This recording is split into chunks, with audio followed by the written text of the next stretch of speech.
Y los que nos quedamos a estudiar la palabra, por favor, abran su Biblia en Primera a los Corintios, capítulo 1.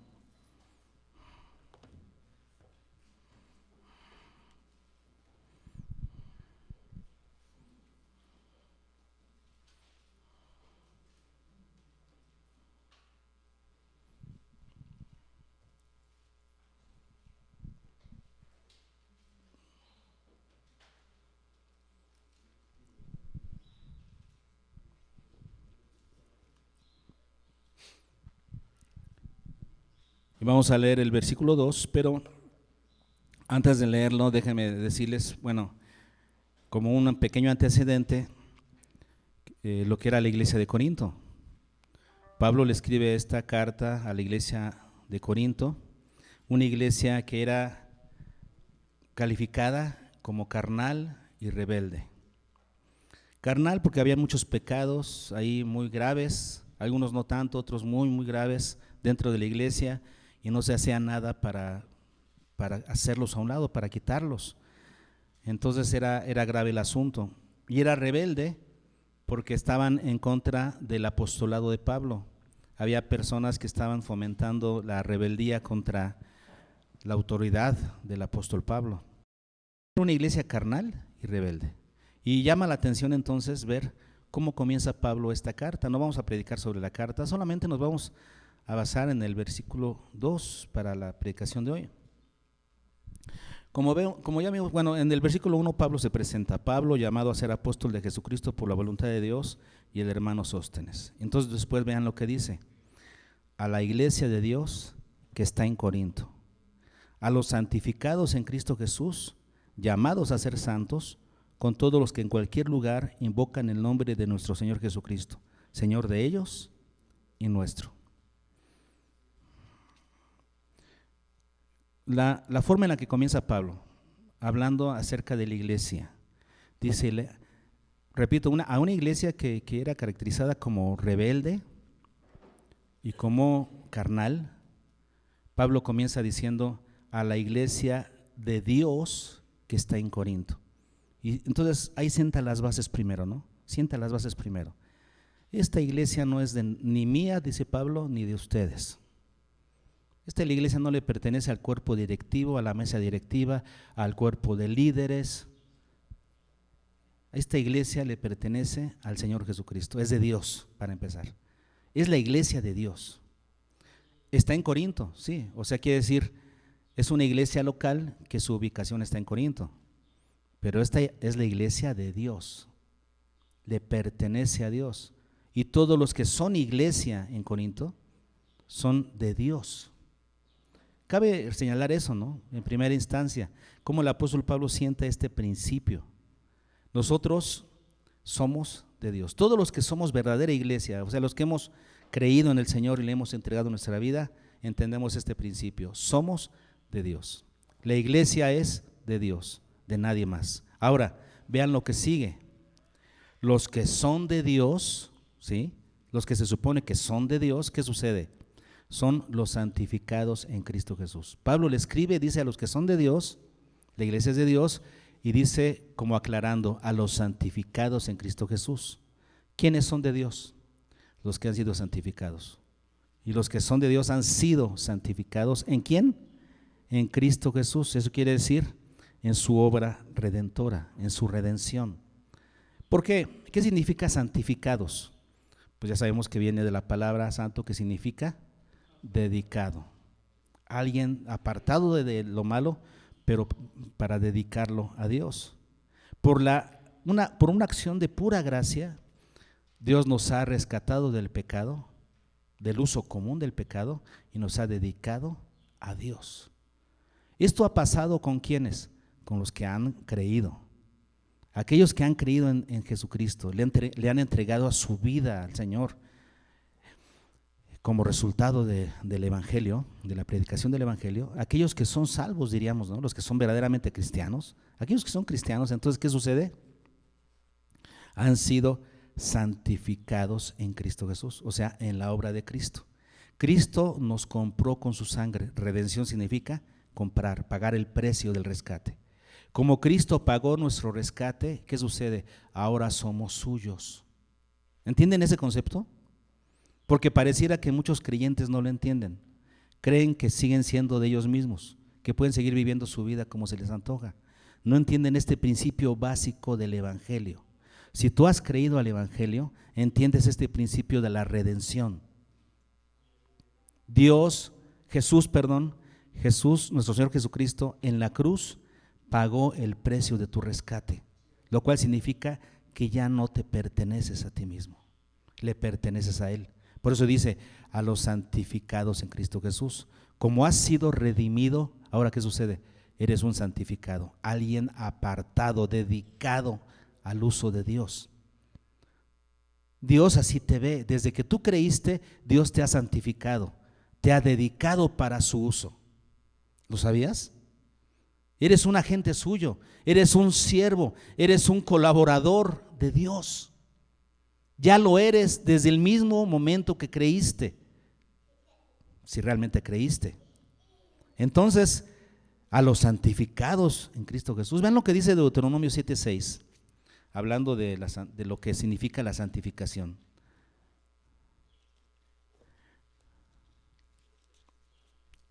Deuteronomio 7:6 dice: porque tú eres pueblo santo para Jehová tu Dios. Se lo está diciendo Dios a quién, a Israel. Jehová tu Dios te ha escogido para hacerle un pueblo especial, más que todos los pueblos que están sobre la tierra. ¿Qué es eso? Santificación, dedicación.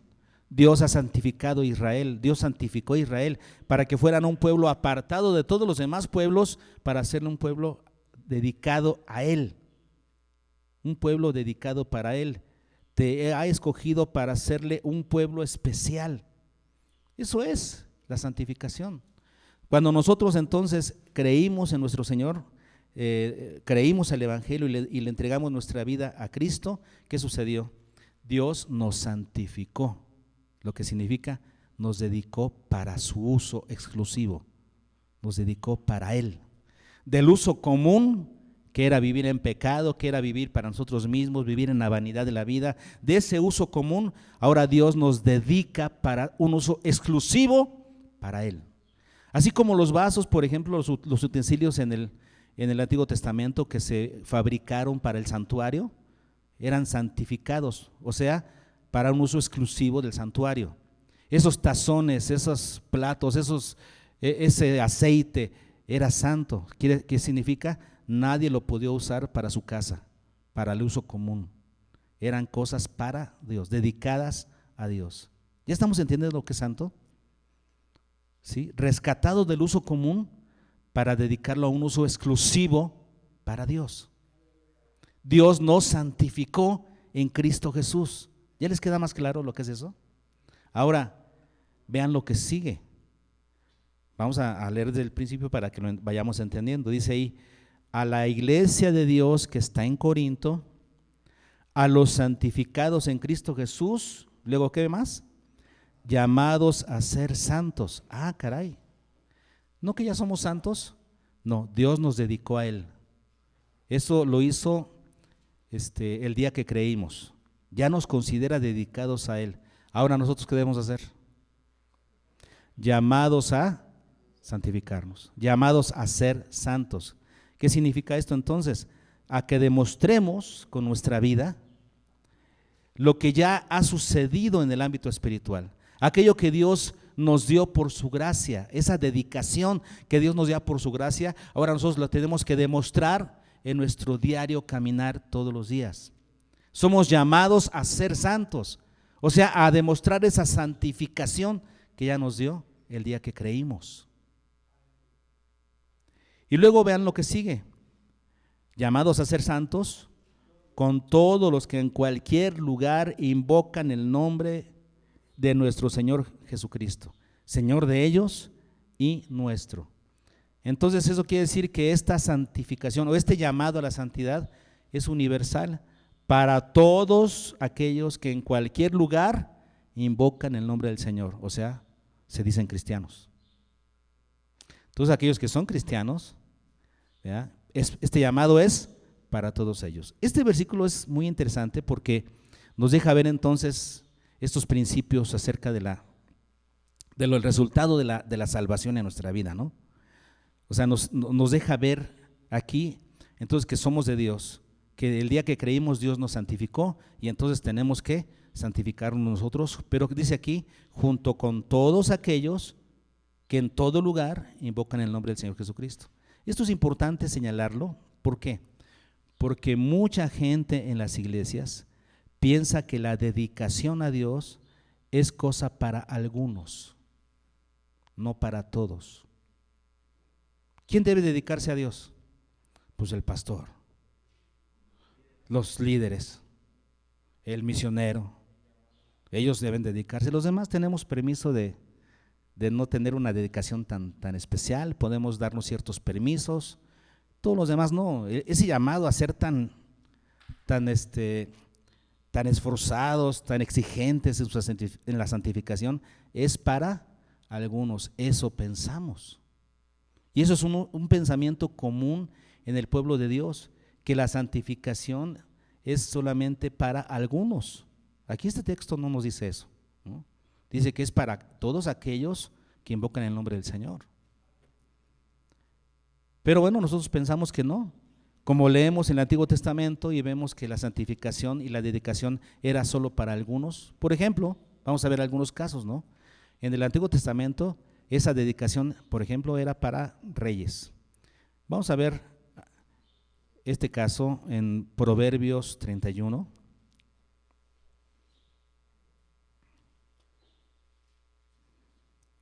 Por ejemplo, ¿no? ¿Quiénes debían dedicarse, tener una dedicación especial por encima de otros? Pues los reyes. Eso nos lo dice Proverbios 31, versículos 3 al 9, donde nos habla de Lemuel. ¿Se acuerdan de eso? Hasta lo cantamos, ¿verdad? Dice, no des a las mujeres tu fuerza, ni tus caminos a lo que destruye a los reyes. No es de los reyes, oh Lemuel, no es de los reyes, ¿qué? Beber vino, ni de los príncipes la sidra. ¿Se dan cuenta? ¿Qué está diciendo aquí el consejo de la mamá de Lemuel? Tú eres un rey. Así es que no es para ti, no es para los reyes, no es para los príncipes el vino. Eso déjaselo a otros. Vean lo que sigue diciendo.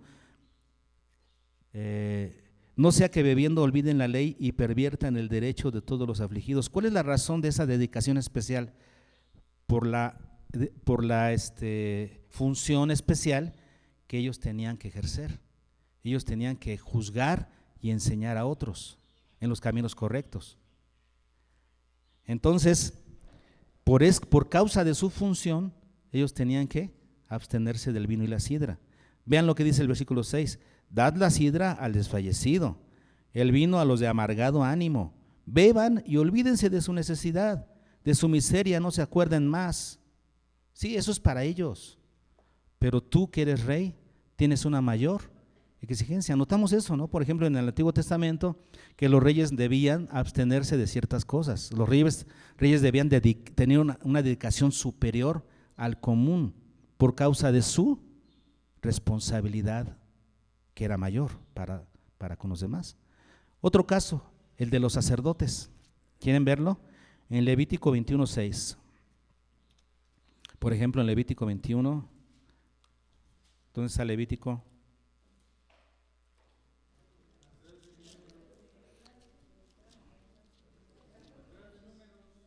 Atrás de Números. En Levítico 21:6 dice, santos serán a su Dios y no profanarán el nombre de su Dios, porque las ofrendas encendidas para Jehová y el pan de su Dios ofrecen, por tanto serán santos. Otra vez vemos que por causa de sus funciones para con el pueblo, ellos tenían que ser santos. Tenían una labor especial de parte de Dios y esa era la razón de su santidad. En Éxodo 28:36 vemos que en la vestidura sacerdotal tenían que llevar una lámina de oro aquí, que tenía una inscripción que decía santidad a Jehová. Los sacerdotes tenían que ser santos para Jehová, o sea, dedicados exclusivamente para Dios. y Dios así los escogió. Ahí en este caso Dios los escogió a los descendientes de Aarón, ellos eran los sacerdotes. Ellos no lo pidieron, ahí Dios los escogió. Todos los que son descendientes de Aarón van a ser santos y van a ejercer una función santa. ¿Y entonces qué tenían que hacer? Pues vamos a ver en Levítico 21, desde el versículo 3, del 1 al 3, del 1 al 3. Jehová dijo a Moisés: habla a los sacerdotes hijos de Aarón y diles que no se contaminen por un muerto en sus pueblos. ¿Eso qué quiere decir? No debían acercarse a ningún cadáver. ¿Y si moría algún familiar? Vean lo que dice: mas por su pariente cercano, por su madre o por su padre o por su hijo o por su hermano o por su hermana virgen. Si no era virgen, no. O sea, si él ya tenía esposo, que el esposo la vele. Pero si era virgen, estaba sola, entonces sí puedes. ¿Ok? A él cercana, la cual no haya tenido marido, por ella se contaminará. ¿Se dan cuenta de esto? Entonces, el sacerdote, por ser sacerdote, tenía ciertas exigencias que otros no tenían. Otros sí podían acercarse a muerto. ¿El sacerdote? No. Exigencias que Dios tenía para ellos.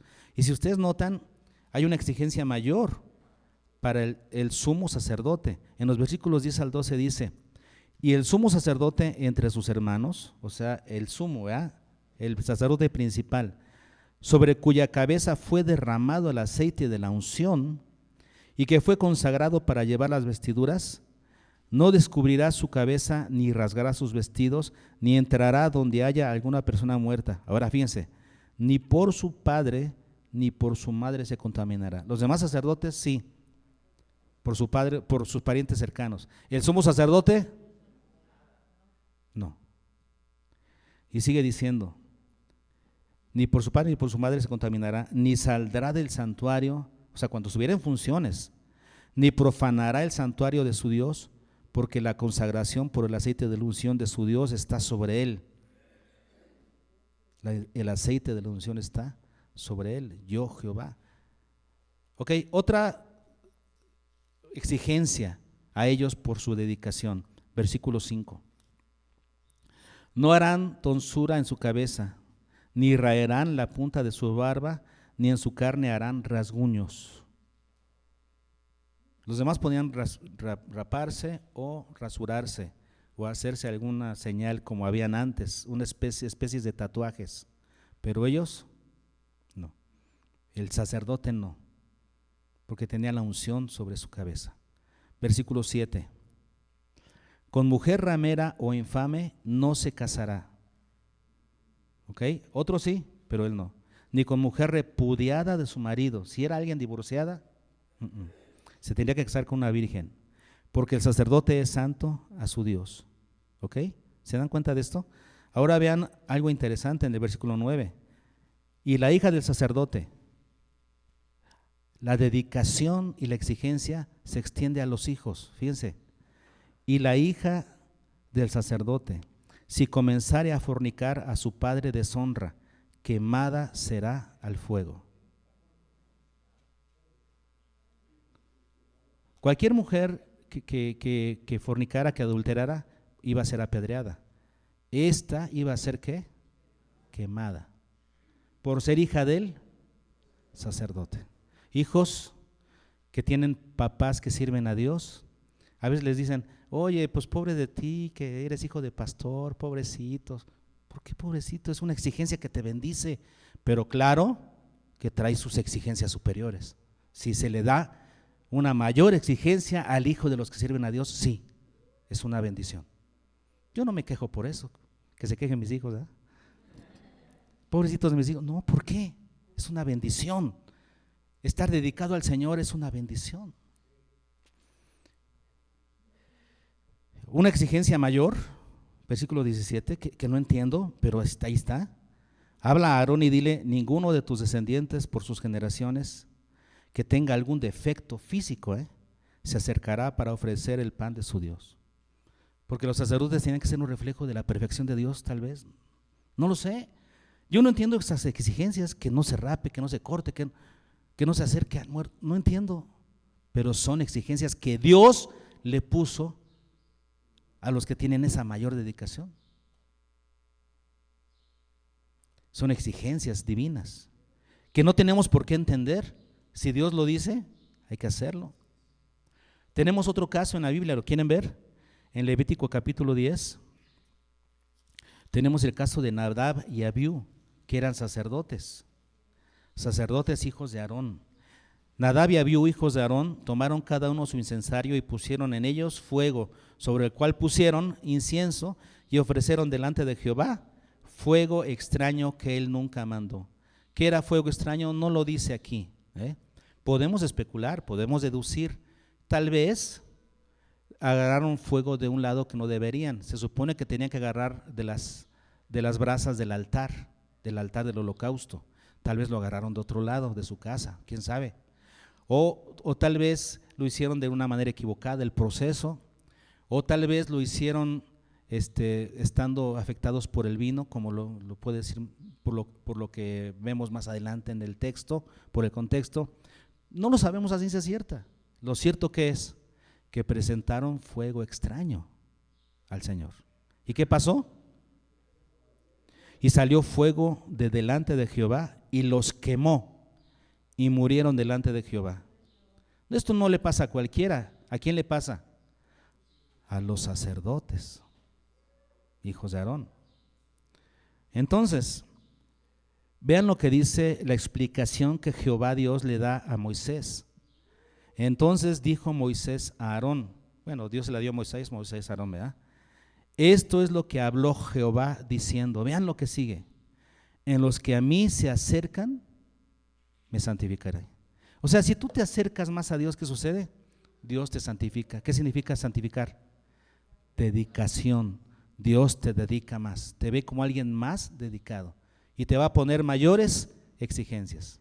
Me acuerdo cuando yo estaba en la universidad, cuando troné en la ¿cómo se llama? En la Metropolitana, en la carrera que no me gustó y la dejé al primer semestre, pero bueno, y me tocó un maestro de matemáticas que era cristiano. Entonces, por alguna razón, no sé por cuál razón, se dio cuenta que yo también era cristiano. Ya nos saludamos en una de esas, dice, ¿tú eres cristiano?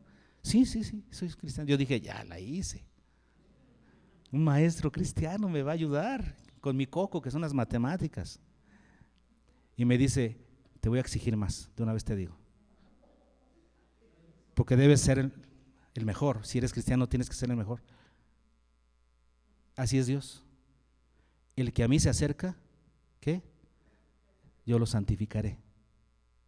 Le voy a poner mayores exigencias. Acercarte a Dios implica mayores exigencias. Por eso no todos quieren. Así es la cosa. Y vean lo que sigue diciendo. Y en presencia de todo el pueblo seré glorificado. ¿Por qué Dios mató a Nadab y Abiú en presencia de todo el pueblo? En una acción que todo el mundo se dio cuenta. Porque Dios se glorifica en presencia de todos. Si estos estaban santificados, si estos eran sacerdotes, la disciplina va a ser grande, va a ser ejemplar. ¿Sí? Así son las cosas. Te acercas, eres santificado. ¿Y qué dice ahí al final del versículo 3? Y Aarón, que eras el papá de ellos, el papá de los difuntos. ¿Y Aarón qué? Calladito. Él entendía la exigencia. Él entendía de lo que se trataba esto. Se quedó callado. Y entonces Moisés le dio algunas indicaciones a la familia de Aarón. Versículo 6. Entonces Moisés dijo a Aarón y a Eleazar e Itamar sus hijos, o sea, a Aarón y a sus hijos, no descubráis vuestras cabezas, ni rasguéis vuestros vestidos en señal de, ¿qué está diciendo? No hagan duelo. ¿Qué significa duelo? Manifestar dolor por una pérdida. Dios le está diciendo a Josué, a Aarón y a sus hijos, no van a mostrar señal de dolor, porque ustedes deben confiar en lo que yo hago. No van a mostrar señal de duelo, van a confiar en mí. Deben estar de acuerdo con lo que yo hice. Y si van a estar llorando y ay Dios, ¿por qué? La gente va a saber que ustedes no están de acuerdo conmigo. ¿Qué tipo de representantes son? Vean la indicación tan tremenda. No pueden hacer duelo por sus hijos, tú Aarón por tus hijos, ustedes por sus hermanos. ¡Qué tremendo! Y luego sigue diciendo, estamos en el 6, para que no muráis. ¿Se dan cuenta? Para que no muráis. Versículo 9. Y tú y tus hijos contigo no beberéis vino ni sidra cuando entréis en el tabernáculo de reunión, para que no muráis. Estatuto perpetuo será para vuestras generaciones. ¿Qué exigencia tenían entonces ahora los hijos de ahora a partir de ese momento? Aquí es donde se cree que Nadab y Abiú habían tomado de más. Y recuerden que el vino que se tomaba en aquella época no es lo mismo que hoy, ¿verdad? Que está fermentado y tiene más alcohol. En aquella época no estaba tan fermentado. En aquella época era más dulce, era algo más natural y no lo dejaban fermentar. Sin embargo, si tomaban mucho, les podía afectar su juicio. Y muchos intérpretes creen que esta fue la razón por la que estos jóvenes ofrecieron fuego extraño. No estaban en sus 5 sentidos. Y a partir de ese momento se les da esa indicación que no se les había dado antes. ¿Cuál es la indicación? No beberéis vino ni sidra, para que estén en sus 5 sentidos cuando entren a ejercer sus funciones. Y acuérdense que en aquella época en Israel la gente tomaba vino como tomar agua, ¿verdad? Agua de Jamaica. Repito, no estaba tan fermentado, porque no había agua en aquel lugar. Tomaban vino, era algo cultural. Y sin embargo se les dice, cuando ya sea el tiempo en el que vas a ejercer tus funciones, no tomas vino ni sidra. La razón pues ya la tenemos muy clara, ¿no? Dice, versículo 10, para poder discernir entre lo santo y lo profano. Otra vez entendemos que es por sus funciones, y entre lo inmundo y lo limpio, y para enseñar a los hijos de Israel todos los estatutos que Jehová les ha dicho por medio de Moisés. ¿Cuál era la labor de los sacerdotes? Ser jueces y maestros, jueces e instructores. Por causa de su labor, ellos tenían que abstenerse, era parte de su dedicación a Jehová. Y ustedes dicen, de los sacerdotes, ellos tenían que abstenerse de eso, el resto del pueblo no. Entonces, pastor, nos estás dando la razón, la dedicación es para unos cuantos, pero los demás no tenemos que ser tan dedicados, no hay que ser tan exagerados, ¿no? Pero tenemos otro caso, el de los nazareos. Número 6.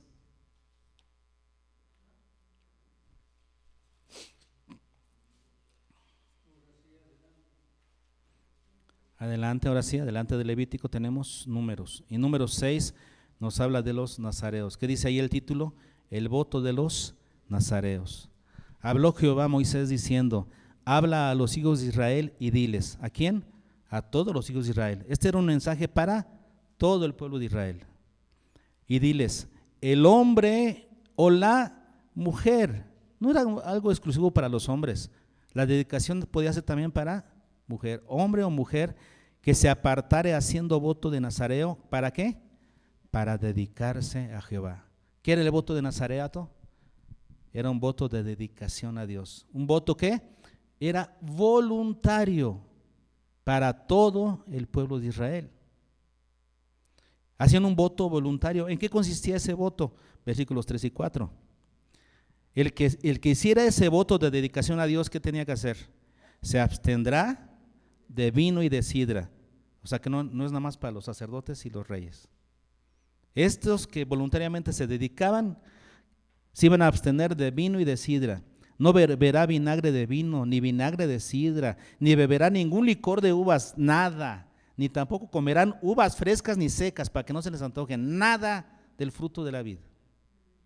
Una exigencia, ¿ok? Todo el tiempo de su nazareato, de todo lo que se hace de la vid, desde los granillos hasta el ollejo, no comerá. Un voto de dedicación, ¿qué? Voluntario. ¿Qué más tendría que hacer? Versículo 5. Todo el tiempo del voto de su nazareato no pasará navaja sobre su cabeza. ¿Qué tiene que ver eso con la dedicación?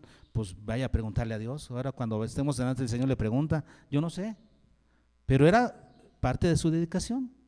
No tenía que cortarse el cabello. Hasta que sean cumplidos los días de su apartamiento a Jehová será santo, dejará crecer su cabello. Eso quiere decir que el voto duraba un tiempo determinado que ellos lo ponían, ¿no?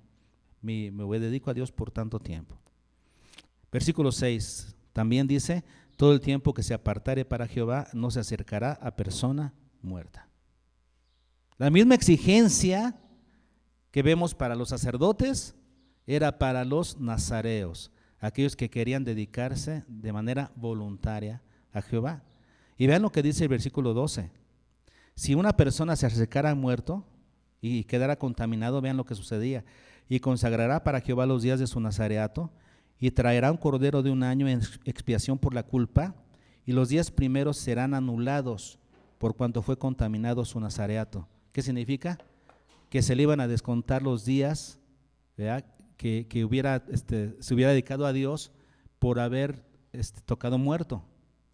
Se contaminó, se le anulan esos días de dedicación. Así es la onda, ¿no? Si te contaminas, se anula tu dedicación al Señor. Como podemos ver, esa dedicación especial recaía obligatoriamente en personas elegidas por Dios para una labor especial como los reyes o sacerdotes, pero se extiende a personas que voluntariamente deseaban exigirse eso mismo, ¿verdad?, pero voluntariamente, por amor a Dios. También había la dedicación voluntaria. Ok, eso sucedía en el Antiguo Testamento. Pero esa dedicación que en el Antiguo Pacto era especial solamente para algunos, ahora, déjenme decirles, en el Nuevo Pacto es universal para todo creyente. Esa dedicación es obligatoria universalmente para todo creyente. ¿Quién nos dice eso? Pues lo leímos en Corintios. ¿Qué dice Corintios? 1 Corintios 1, versículo 2, es lo que acabamos de leer. Todo esto fue para demostrarles que esa dedicación, esa exigencia, ¿verdad?, que se daba en el Antiguo Testamento, o algo similar diríamos, debe ser aplicada para todo creyente hoy en día. En el Antiguo Testamento sí era para algunos, y eso que todo Israel era un pueblo especial para Jehová, todo Israel. Sin embargo, la dedicación, ya vimos que solamente algunos. Sin embargo, en el nuevo pacto de Cristo Jesús es para todo creyente. Dice el versículo 2, a la iglesia de Dios que está en Corinto, a los santificados en Cristo Jesús. Ya fuiste santificado por Cristo cuando creíste. Ahora, ¿qué tienes? Un llamado. Llamados a ser santos. ¿Con quién? Con todos los que en cualquier lugar invocan el nombre de nuestro Señor Jesucristo, Señor de ellos y nuestro. Esta dedicación ahora es para todos. Somos llamados, hermanos, entonces, a demostrar en nuestra conducta lo que se supone que ya ha pasado en el ámbito espiritual. Llamados a ser santos, llamados a mostrar nuestra dedicación a Dios, de cómo el Señor nos rescató de un uso común, y hasta podríamos decir uso malo, impuro, vano. Éramos instrumentos para uso común. Ahora Dios nos ha llamado, nos ha santificado para un uso digno, exclusivo. ¿Para quién? Para Dios. Vamos a verlo ahora. ¿En qué consiste nuestra dedicación? En Primera de Pedro. Vayan conmigo a Primera de Pedro, capítulo 2.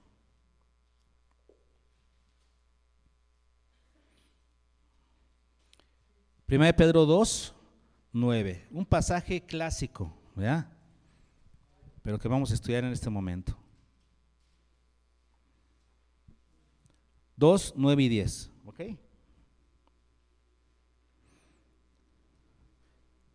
Vean lo que dice el apóstol Pedro a la iglesia.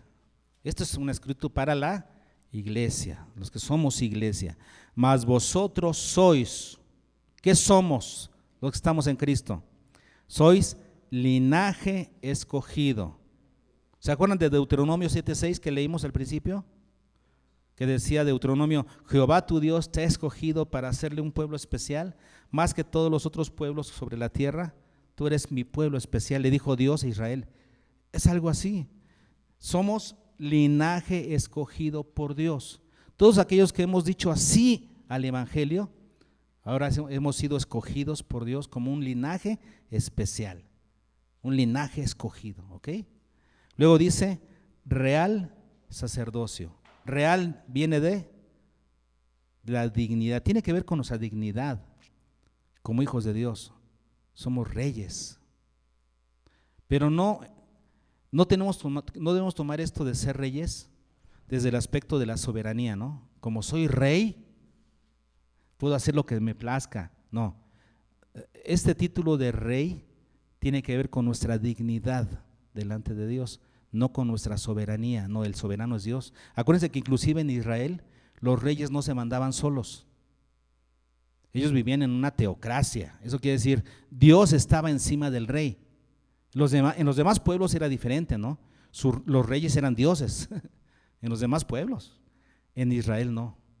Dios era el rey de todos. Entonces, era una teocracia. Aquí esto de ser real sacerdocio, de ser reyes, no significa soberanos. Nos habla de la dignidad que tenemos como hijos de Dios, solamente como eso.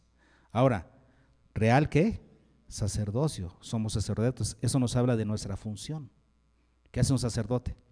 Es un representante de Dios para los demás. Y en este caso nosotros somos sacerdotes delante de Dios para nosotros mismos. No necesitamos ningún otro intermediario más que Cristo. Real sacerdocio. Y por eso sigue diciendo, somos una nación santa, o sea, dedicada al Señor. Una nación sacada del uso común para tener una dedicación exclusiva a Dios, nación santa. Luego sigue diciendo, pueblo adquirido por Dios. ¿Qué significa adquirido? Comprado. Cristo con su redención, como lo dijimos al principio de esta predicación, Cristo al redimirnos, ¿qué hizo? Nos compró. Ya no somos nuestros.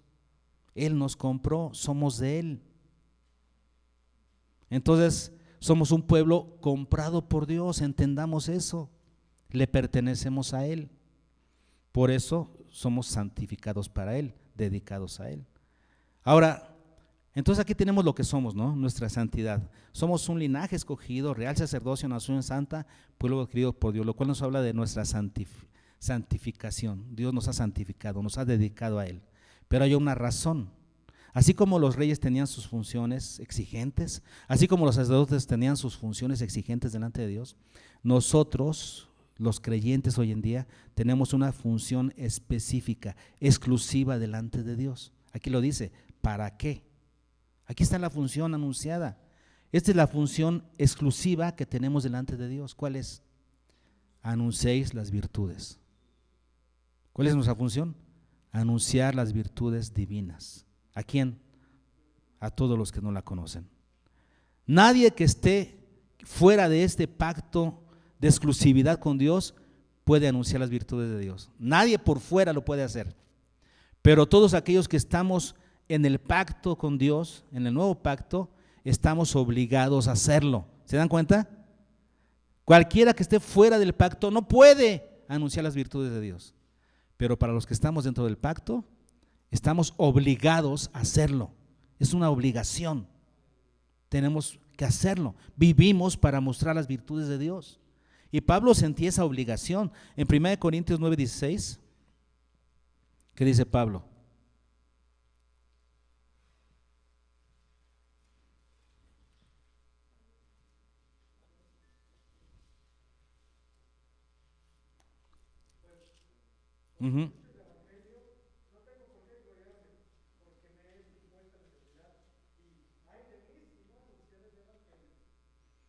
¿Qué dice Pablo?